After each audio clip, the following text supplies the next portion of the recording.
뭐라고? 독일 공학에 살아있는 전설이 자기 사위가 가져온 삼성 기계를 컴퍼스로 찔러버렸다고. 지금 독일 프랑크푸르트 전체가 초비상에 걸렸습니다. 이런 쓰레기 당장 내 공장에서 치워라. 독일 107년 명문의 기술 이사이자 유럽 난방 표준을 설계해온 전설 디터 마이스터의 비명이 새벽 공장을 뒤흔들었습니다. 그는 삼성 출신 한국인 사위 민석 씨가 가져온 기계를 향해 자신의 영혼과도 같은 은빛 컴퍼스를 사정없이 내리꽂았죠. 2026년 겨울 기록적인 한파가 독일을 덮친 데 이어 중동 전쟁까지 터지며 유럽 가스비가 50% 폭등했습니다. 5조 원이 허공으로 날아갔죠.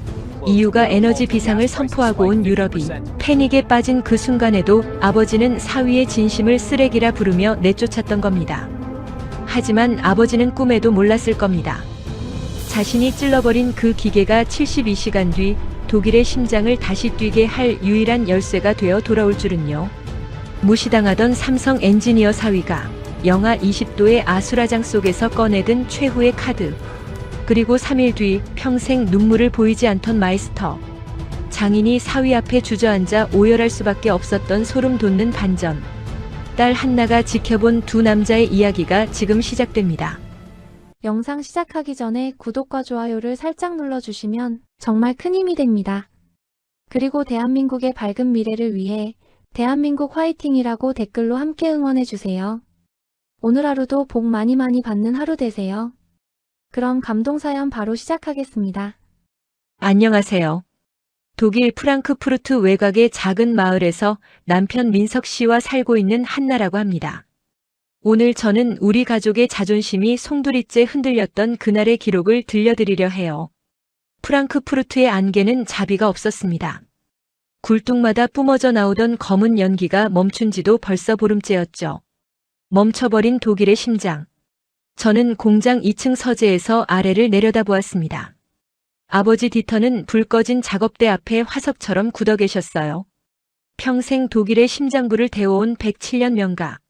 하지만 지금 아버지는 텅 빈 설계도면 위로 자신의 낡은 은빛 컴퍼스 끝을 힘겹게 박아놓고 계셨습니다. 그때 조간신문 헤드라인이 제 눈을 찔렀어요.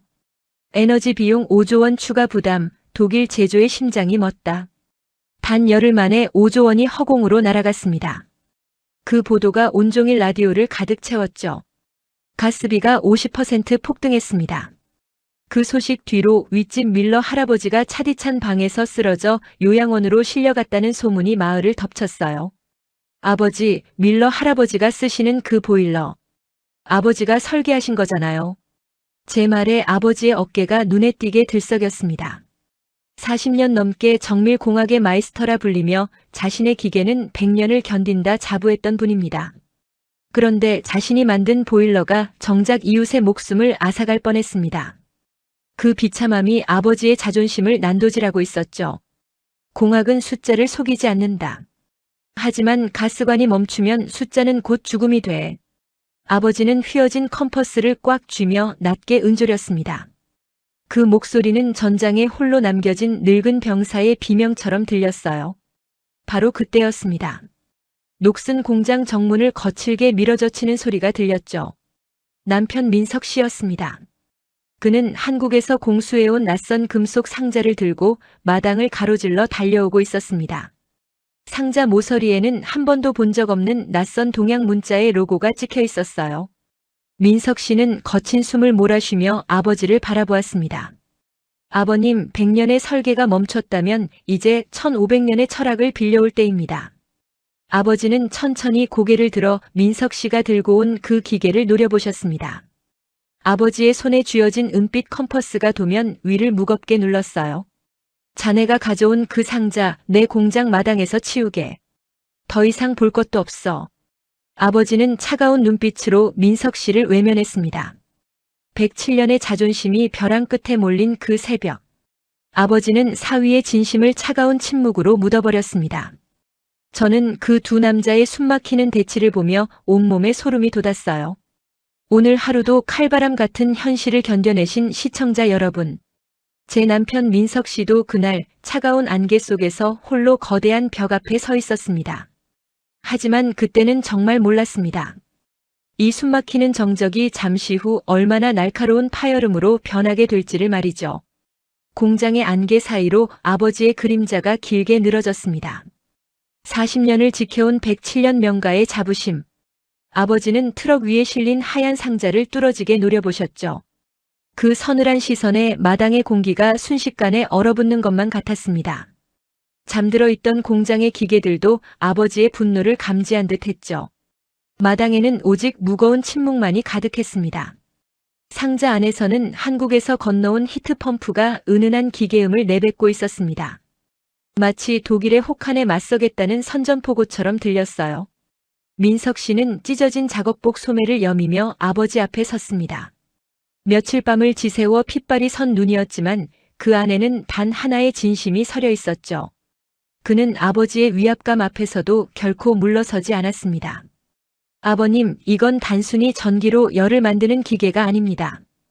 영하 20도에서도 멈추지 않는 우리 한국인의 지혜가 담긴 기술입니다. 민석 씨의 목소리는 떨렸지만 단호했습니다. 하지만 아버지는 그 말을 끝까지 듣지 않으셨습니다. 닥치게. 아버지의 사자후가 정적을 찢어발겼습니다.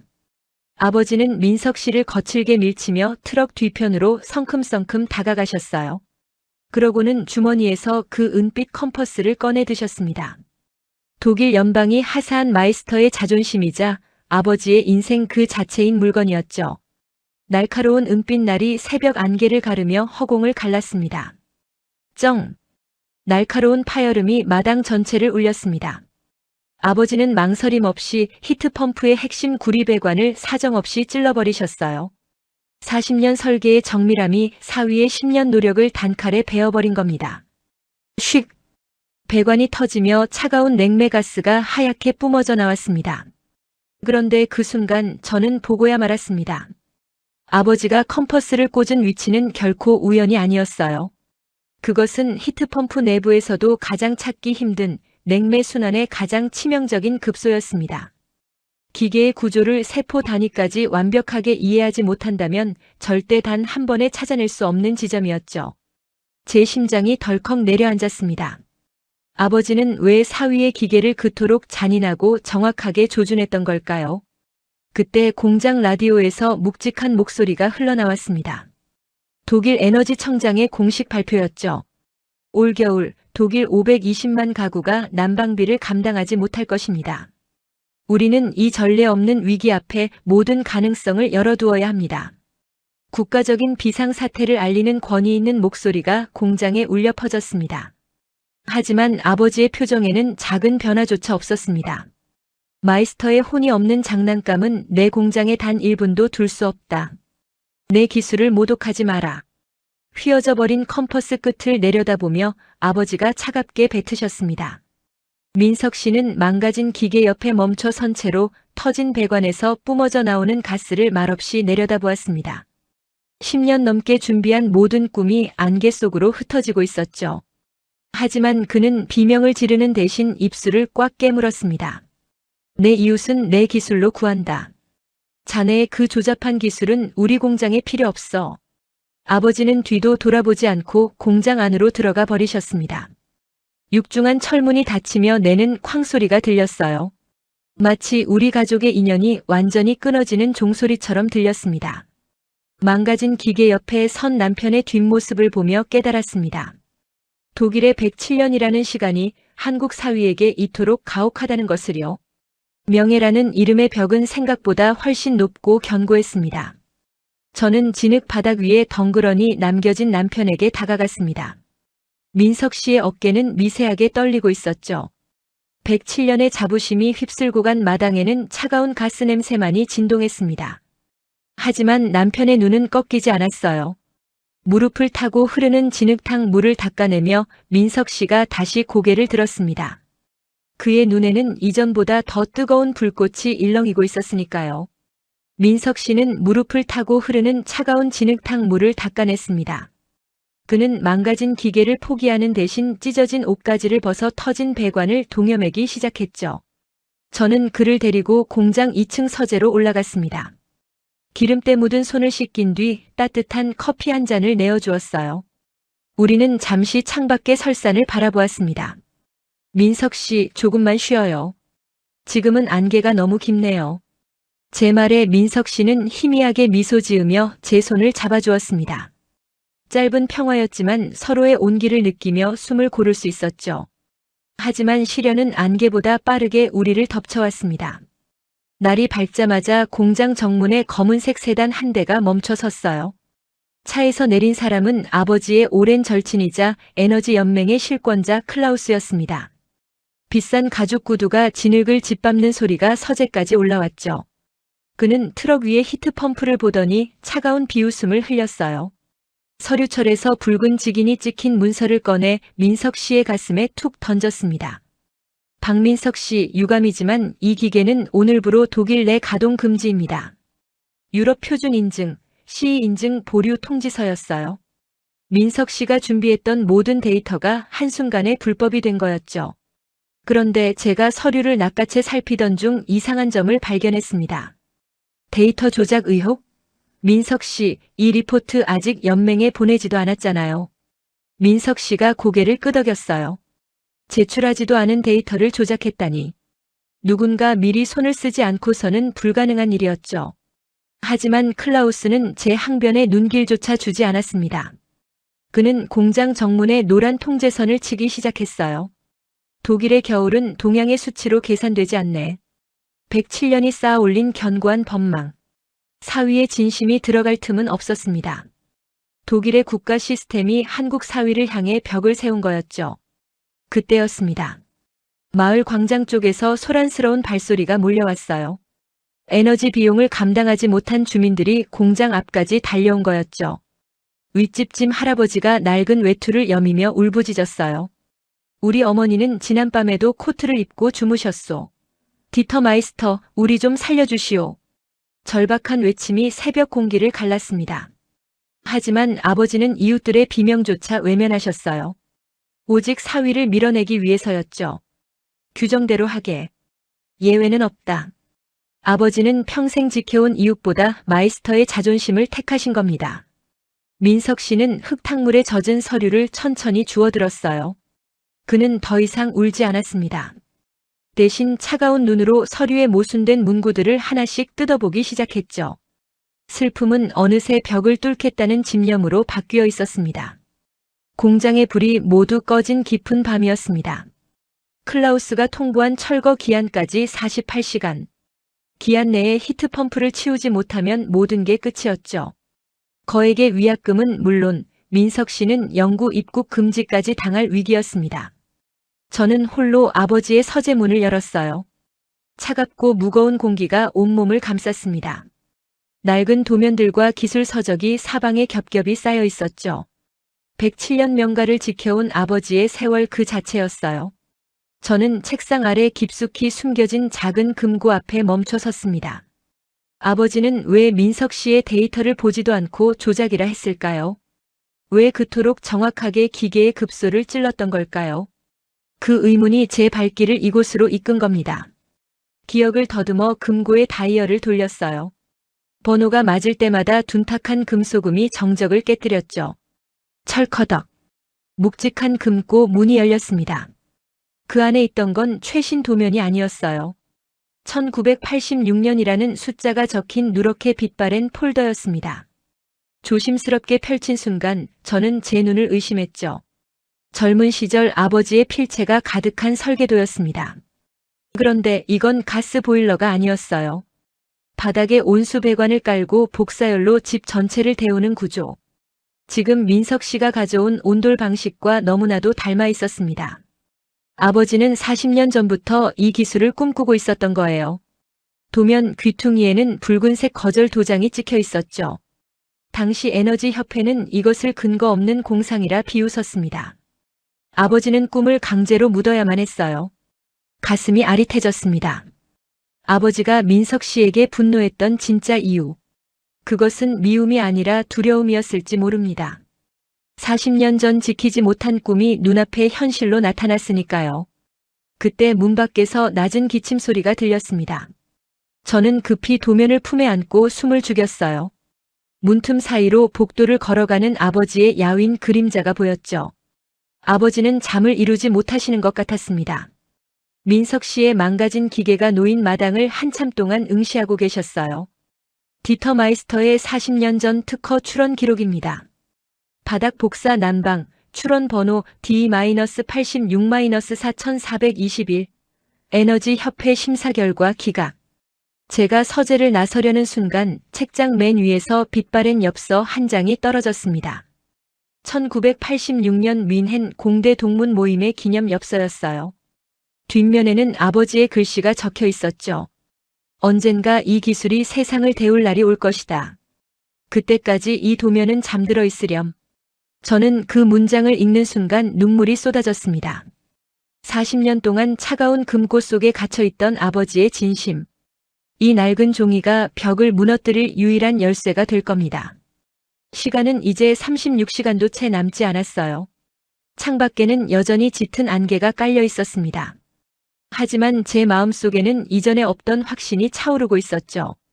저는 도면을 가방에 넣고 안개 속을 뚫고 남편에게로 향했습니다. 다음 날 아침이 밝았습니다. 안개는 거치지 않았고 공장의 공기는 평소보다 더 무겁게 가라앉아 있었죠. 민석 씨는 밤새 망가진 기계를 붙들고 있었습니다. 저는 어젯밤 서재에서 가져온 낡은 도면을 건넸어요. 아버님이 40년 전에 이미 이 시스템을 완성하셨던 건가요? 민석 씨의 눈이 경악으로 물들었습니다. 하지만 감동을 나눌 시간은 허락되지 않았어요. 공장 마당으로 취재진의 차량이 들이닥쳤습니다. 마을 사람들도 스마트폰을 든 채 몰려들었죠. 클라우스가 비릿한 미소를 지으며 군중 사이에서 나타났습니다. 그의 손에는 독일 경제 일간지가 들려 있었어요. 삼성전자 독일 107년 명가 플락트 그룹 인수 완료. 프랑크푸르터 알게마인의 차이퉁의 일면 헤드라인이었습니다. 챕터 1부터 숨겨왔던 진실이 터져나온 거였죠. 아버지가 평생을 바친 회사가 사위의 나라 한국에 넘어갔다는 소식이었습니다. 공장은 순식간에 아수라장이 되었어요. 아버지는 벼락이라도 맞은 듯 그 자리에 멈춰 서셨습니다. 떨리는 손으로 신문을 낚아채 훑으셨죠. 얼굴이 붉게 달아오르다 창백하게 질려버렸습니다. 민서가 내가 나를 속인 거냐? 아버지의 목소리는 갈라져 있었어요. 민석 씨는 대답하지 못하고 고개를 숙였습니다. 사실 그는 이 합병의 실무자였죠. 장인을 지키기 위해 끝까지 입을 다문 거였습니다. 하지만 아버지에게 그것은 배려가 아니라 모욕이었어요. 아버지는 갑자기 공장 안으로 뛰어들어가셨습니다. 잠시 후 손에 낡은 액자를 들고 나오셨죠. 40년 전 마이스터 칭호와 함께 받았던 자격증이었습니다. 아버지의 마지막 자존심이자 영혼 그 자체였어요. 아버지, 안 돼요. 제 비명에도 아버지는 멈추지 않으셨습니다. 마당 한복판의 드럼통 안에 자격증을 던져 넣으셨죠. 주머니에서 라이터를 꺼내 불을 붙이셨습니다. 화르르. 메마른 종이가 타오르는 소리가 정적을 찢었어요. 아버지는 불길에서 눈을 떼지 않으셨습니다. 40년 세월이 제가 되어 날아가는 광경을 묵묵히 지켜보셨죠. 마이스터로서의 자살 선언이었습니다.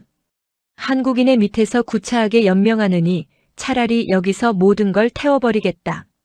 아버지는 불타는 드럼통을 뒤로 한 채 저와 민석 씨를 응시하셨어요. 그 눈에는 슬픔조차 남아있지 않았습니다. 오직 서늘한 단절의 의지뿐이었죠. 한나야, 넌 오늘부로 내 딸이 아니다. 당장 이 공장에서 나가거라. 아버지는 단호하게 절연을 선언하고 공장 안으로 사라지셨습니다. 거대한 철문이 닫히며 쾅 소리를 냈어요. 민석 씨는 타오르는 드럼통 앞에 무릎을 꿇었습니다. 흩날리는 재가 그의 머리 위로 눈처럼 내려앉았죠. 그때 군중 속에서 윗집짐 할아버지가 한 발 앞으로 나섰습니다. 떨리는 목소리였어요. 민석 씨, 우리 집부터 해주시오. 우리 어머니가 더 이상 코트 입고 주무시게 할 순 없소.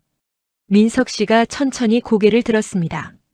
제가 내려앉은 얼굴 위로 눈물 한 줄기가 흘러내렸죠. 107년의 영광이 한 줌의 연기가 되어 사라진 그 자리에서 마을의 첫 번째 요청이 시작되고 있었습니다. 하늘도 무심했습니다. 아버지가 절연을 선언한 그날 밤 겨울 내내 이어진 한파가 최악의 고비를 맞았어요. 영하 20도. 가스관은 곳곳에서 얼어 터졌고 마을 전체가 거대한 냉동고로 변했습니다. 민석 씨는 제가 내려앉은 얼굴도 닦지 못한 채 짐 할아버지의 집으로 향했죠. 그의 손에는 아버지가 망가뜨렸던 히트펌프가 들려 있었습니다. 밤새 제 손으로 고쳐낸 거였어요. 짐 할아버지의 낡은 집 앞에 도착했을 때 클라우스가 경찰을 데리고 나타났습니다. 박민석 씨, 통제선을 넘은 것도 모자라 불법 설치까지 하겠다는 건가요? 민석 씨는 얼어붙은 배관을 붙잡은 채 클라우스를 똑바로 응시했어요. 가슴 안쪽에서 아버지의 낡은 도면을 꺼내 들었습니다. 이건 불법이 아닙니다. 40년 전 디터마이스터가 설계했던 미완성된 꿈입니다. 도면을 본 클라우스의 눈동자가 파르르 떨렸죠. 민석 씨는 기회를 놓치지 않았습니다. 마을 사람들과 경찰 앞에서 선언했어요. 딱 72시간만 주십시오. 영하 20도에서 실내 25도를 만들지 못하면 모든 처벌을 받고 독일을 떠나겠습니다. 클라우스는 비웃으며 고개를 끄덕였습니다. 독일 최신 보일러조차 영하 20도에서 맥을 못 추는 상황이었으니까요. 민석 씨는 곧바로 설치에 들어갔어요. 장갑도 낄 수 없는 정밀 작업이었습니다. 금속 배관에 닿은 손가락이 하얗게 얼어붙었죠. 저는 옆에서 손전등을 비추며 그의 어깨를 받쳐주었습니다. 24시간이 지났을 때 마을의 가스 공급이 완전히 중단되었어요. 짐 할아버지 집 창문에는 성에가 두껍게 꼈습니다. 밖에서 지켜보던 사람들은 하나둘 희망을 버리기 시작했죠. 그리고 36시간째 믿고 싶지 않은 일이 벌어졌습니다. 히트펌프의 실외기 팬이 갑자기 멈춰 선 거였어요. 영하 20도의 혹한이 기계의 한계를 시험하고 있었습니다. 제어판에 빨간 경고등이 번쩍였죠. 민석 씨의 얼굴이 순식간에 굳어졌습니다. 효율이 급락하고 있어요. 실외기에 성에가 너무 빠르게 끼고 있습니다. 클라우스가 철거반에 신호를 보내려는 찰나였어요. 민석 씨는 노트북을 꺼내 제어 알고리즘에 접속했습니다. 손가락이 얼어 키보드를 제대로 누르지 못했죠. 하지만 그는 이를 악물고 코드를 수정하기 시작했습니다. 제상 주기를 8분에서 4분으로 줄이고 압축기 출력을 단계적으로 올립니다. 독일 프라운호퍼 에너지 연구소의 한파 기준에 따르면 영하 20도에서 히트펌프가 정상 가동할 확률은 12%에 불과했어요. 민석 씨는 그 12%의 틈을 뚫으려는 거였습니다. 10분이 지났을까요? 실외기의 팬이 다시 돌기 시작했죠. 제어판의 빨간불이 초록으로 바뀌었습니다. 48시간이 지났을 때 꽁꽁 얼어붙었던 짐 할아버지 집에서 투명한 열기가 피어오르기 시작했어요. 히트펌프가 영하 20도의 공기에서 열을 뽑아내고 있었습니다. 저는 집 안으로 뛰어들어갔죠. 바닥에서부터 올라오는 은은한 온기. 40년 전 아버지가 도면 속에만 가두었던 복사열이 사위의 손을 거쳐 현실이 되어 있었습니다. 코트를 입고 덜덜 떨던 짐 할아버지가 천천히 외투를 벗기 시작했어요. 따뜻해. 발바닥부터 온몸이 녹는 것 같아. 할아버지의 눈가에 눈물이 고였습니다. 밖에서 지켜보던 마을 사람들이 웅성거리기 시작했죠. 클라우스의 얼굴은 종이장처럼 하얗게 질려 있었습니다. 이제 남은 시간은 단 24시간.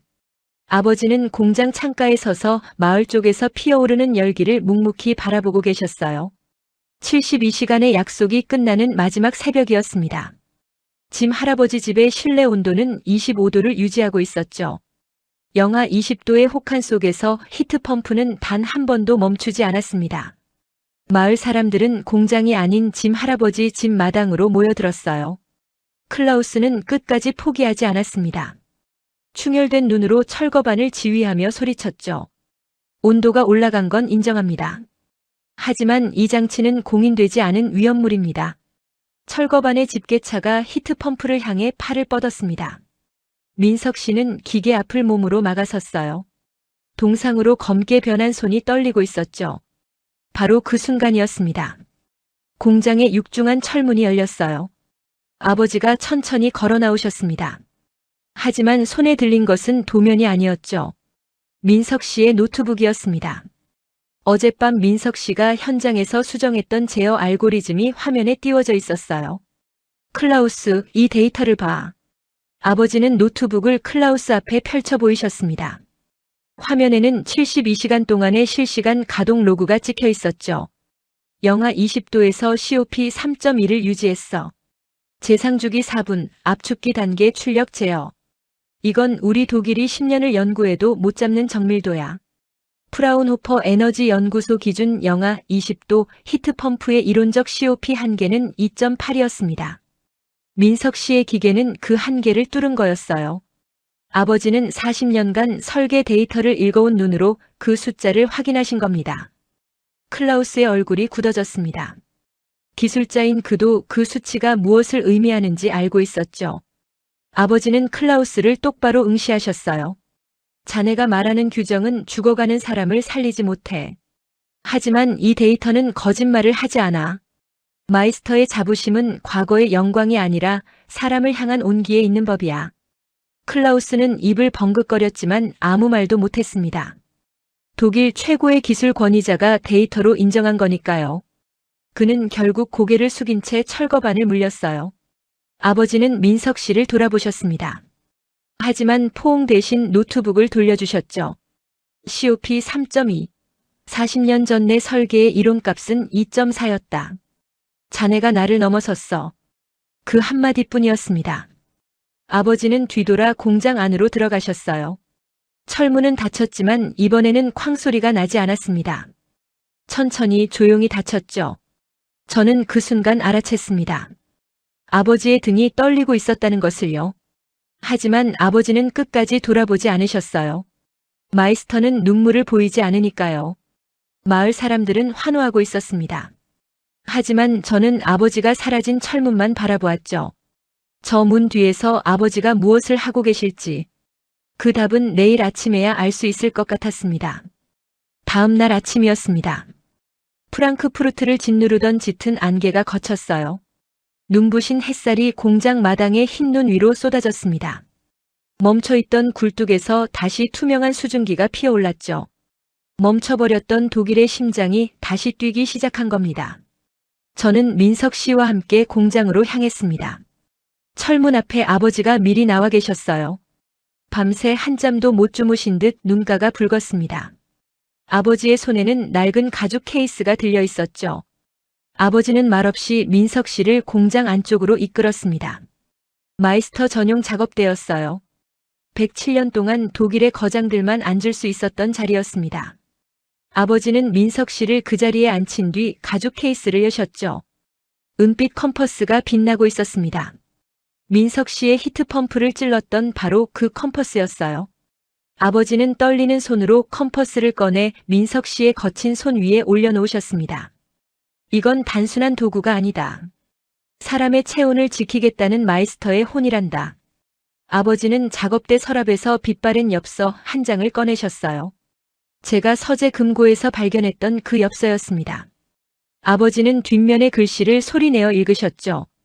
언젠가 이 기술이 세상을 데울 날이 올 것이다. 아버지의 목소리가 갈라졌습니다. 40년 전 자신이 쓴 그 문장이 사위의 손으로 현실이 된 거였어요. 1986년 내 설계의 COP는 2.4였다. 자네는 3.1을 만들었지. 100년의 설계가 멈춘 자리에서 1500년의 철학이 답을 찾았어. 아버지는 민석 씨의 손을 꽉 쥐셨습니다. 그러고는 평생 한 번도 부르지 않았던 이름을 나직하게 부르셨어요. 민석아, 이제 이 자리는 내 것이다. 내 아들. 민석 씨는 참았던 눈물을 터뜨렸습니다. 사위라는 차가운 벽이 무너지는 순간이었죠. 아버지는 우는 민석 씨를 껴안으셨어요.